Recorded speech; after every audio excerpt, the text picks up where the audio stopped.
Hob Osterlund is a clinical nurse specialist in pain management at Queens Medical Center in Honolulu, Hawaii. She comes to Kansas City, though, to help honor frontline professionals with her special brand of humor. Hob, you developed a character some years ago called Ivy Push RN. How did that come about?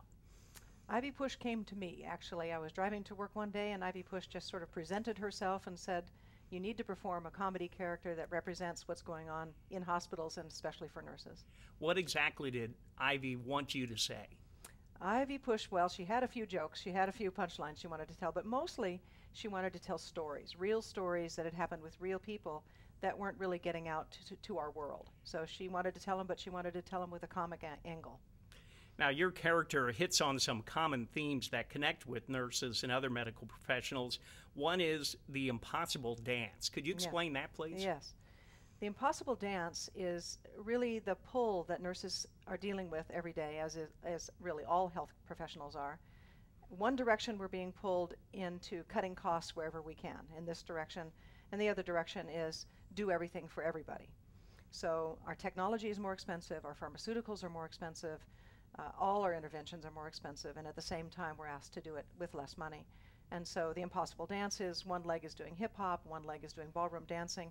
How do we ever get into any kind of synchrony with that kind of, or tempo with that kind of theme? Another common theme is the living will not. One aspect of that is making sure pain is treated. Yes, I did. Ivy Push, instead of a living will, did a living will not, which was what the living will not do to her, and that is to create unnecessary pain. So her line is, if you're going to cut my toenails, start the epidural. And so pain generally is something that all nurses and your pain management specialists, nurses and medical professionals should address. Yes, indeed. It's a very important theme in nursing these days. Another aspect of the living will not is, if I stop breathing on your shift, do not take it personally. Yes. The idea is that in our world we've become less comfortable with the idea of people just being allowed to die, pushing their bodies much, much further than their bodies are able to go, pushing them further because we haven't quite accepted that that's time, or that we don't really have the capacity to force people to stay alive in certain situations. And so Ivy Push is leaving her instructions that if it's time for me to die, let me go, and goodbye already, it's not your fault. Has Ivy Push helped you become a better nurse? Ivy Push has broadened my perspective, definitely. She's taught me, because she's another being, so she's taught me some angles that help. Now, you're serious about comedy in healthcare. You've done some research involving humor in chemotherapy. Talk about that. Yes, I'm an investigator in a study, a first of its kind, called Comedy in Chemotherapy, or the comic study, in which we took people who were coming in for chemotherapy and randomized them into a group that either watched comedy or watched a documentary about British steam engines. And then we compared how they felt before and after, both from their symptoms as well as from their spit. We had them spit to measure in their saliva exactly what happened to them biochemically. What kind of initial results have you seen from that research? We've learned primarily that the most important finding is that people's well-being grows a lot when they watch something funny. Partly probably from distraction, from paying attention to the chemotherapy or worrying about their cancer. But in general, they just feel better. Things are not necessarily changed in their bodies, but they feel like somehow things are okay. Now, you're also developing, or have developed, something called the Chuckle channel. That's right.